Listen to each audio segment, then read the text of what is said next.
ঠিক এইরকমই আওয়াজ বা সাইরেন কিন্তু আপনিও আপনার বাড়ির বাইরে শুনতে পারেন।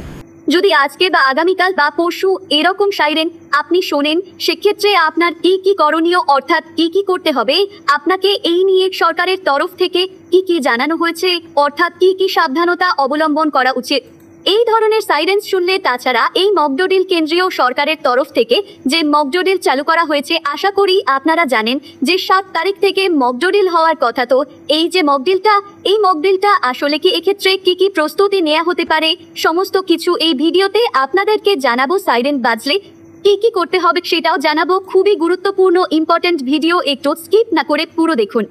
আপনি যদি আমাদের চ্যানেলে নতুন আছেন, অবশ্যই চ্যানেলটিকে সাবস্ক্রাইব করে পাশের বেল আইকনটিকে অন করে রাখবেন এই ধরনের গুরুত্বপূর্ণ ভিডিও সবার আগে পাওয়ার জন্য। ফেসবুক থেকে দেখলে পেজটা ফলো করতে ভুলবেন না। চলুন শুরু করা যাক। 1971 সালের পরে আবারও কিন্তু এই মকড্রিল চালু হচ্ছে ভারতবর্ষে।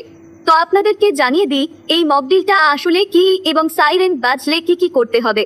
তো দেখুন, এখানে বলা হয়েছে 7 মে তারিখে ভারতে অনুষ্ঠিত হওয়া মকড্রিল আসলে একটি জরুরি অবস্থার প্রস্তুতিমূলক অনুশীলন। এই মকড্রিলটি যুদ্ধের মতো পরিস্থিতিতে নাগরিকদের নিরাপত্তা নিশ্চিত করার জন্য করা হচ্ছে। তো সেই জন্যই দেখুন এখানে বলা হয়েছে যে মকড্রিলটি বিভিন্ন কারণে গুরুত্বপূর্ণ। যুদ্ধ বা জরুরি অবস্থার প্রস্তুতি। এই মকড্রিলটি নাগরিকদের যুদ্ধ এবং অন্য কোনো জরুরি অবস্থার জন্য প্রস্তুত করে। অর্থাৎ যুদ্ধের মতো কোনো পরিস্থিতি হলে তাতে নাগরিকরা, সাধারণ মানুষরা কিভাবে বাঁচবেন সেটা কিন্তু এই মকড্রিলের মাধ্যমে শেখানো হয়। এটা স্কুল থেকে শুরু করে সাধারণ যে সমস্ত নাগরিকরা রয়েছেন তাদেরকেও কিন্তু শেখানো হয়। পশ্চিমবঙ্গেরও কিন্তু বিভিন্ন জেলায় এই মকড্রিল চলছে বা চালু করা হচ্ছে। শত্রু বিমান থেকে রক্ষা। এই মকড্রিল বিভিন্ন কৌশল যেমন ব্ল্যাক আউট করে শত্রু বিমান থেকে রক্ষা পাওয়ার জন্য নাগরিকদের প্রশিক্ষণ দেয়। অর্থাৎ ধরুন বিদেশি কোনো শত্রু দেশ থেকে কোনো যুদ্ধ বিমান এলো, তাদের থেকে কিভাবে বাঁচা যায় সেগুলো কিন্তু শিক্ষা দেয়া হয় এই মকড্রিলের মাধ্যমে। সঙ্গে বলা হয়েছে নিরাপত্তা নিশ্চিত করা। এই ড্রিলটি নাগরিকদের বিভিন্ন বিপদ থেকে রক্ষা করার জন্য প্রয়োজনীয় পদক্ষেপগুলি নিতে সাহায্য করে। অর্থাৎ ওই যুদ্ধকালীন পরিস্থিতিতে কি কি করতে হবে সেটা কিন্তু এই মকড্রিলের মাধ্যমে শেখা যায়। তো আশা করি মকড্রিলটা আপনারা বুঝতে পেরেছেন।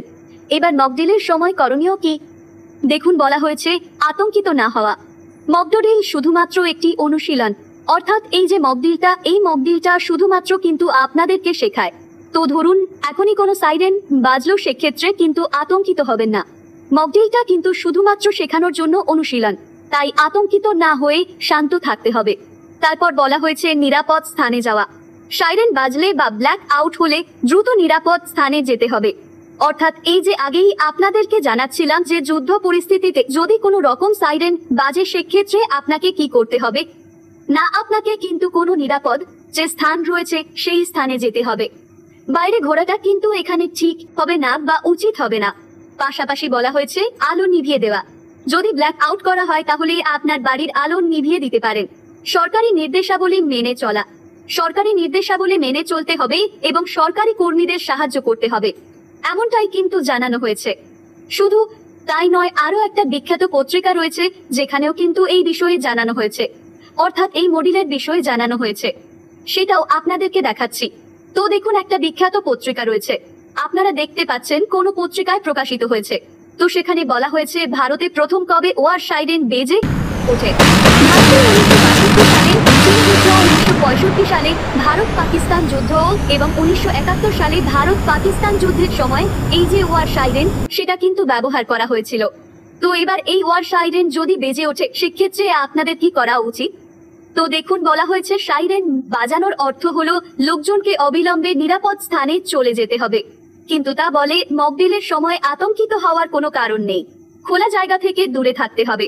নিজের ঘর বা নিরাপদ কোনো বাড়ির ভিতরে চলে যেতে হবে।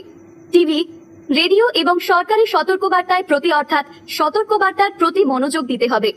গুজব এড়িয়ে চলতে হবে এবং প্রশাসনের নির্দেশাবলী অনুসরণ করতে হবে, যেমনটা আগেই আপনাদেরকে জানাচ্ছিলাম। অর্থাৎ যুদ্ধকালীন পরিস্থিতি যদি কোনোদিন হয় সেক্ষেত্রে সাইরেন যদি বাজে, সেক্ষেত্রে আপনাদেরকে প্রথম যে কাজটা করতে হবে আপনাদের নিরাপদ স্থানে যেতে হবে। তো বুঝতে পারছেন। তবে আপনাদেরকে আবারও বলবো আতঙ্কিত হবেন না। এই যে মকড্রিল মানে কিন্তু যুদ্ধ হচ্ছে এমনটা কিন্তু নয়। এটা যুদ্ধকালীন পরিস্থিতিতে কি কি করা হয় বা কি কি করা উচিত সেটা কিন্তু শেখানো হচ্ছে। তো আশা করি বিষয়টা আপনারা বুঝতে পেরেছেন। এই বিষয়ে আপনার যদি নিজস্ব কোনো মন্তব্য বা মতামত থাকে অবশ্যই নিচে কমেন্ট বক্সে কমেন্ট করে জানাবেন। ভিডিও ভালো লাগলে ভিডিওতে একটি লাইক দিয়ে ভিডিওটা ফেসবুক এ বেশি বেশি করে শেয়ার করবেন।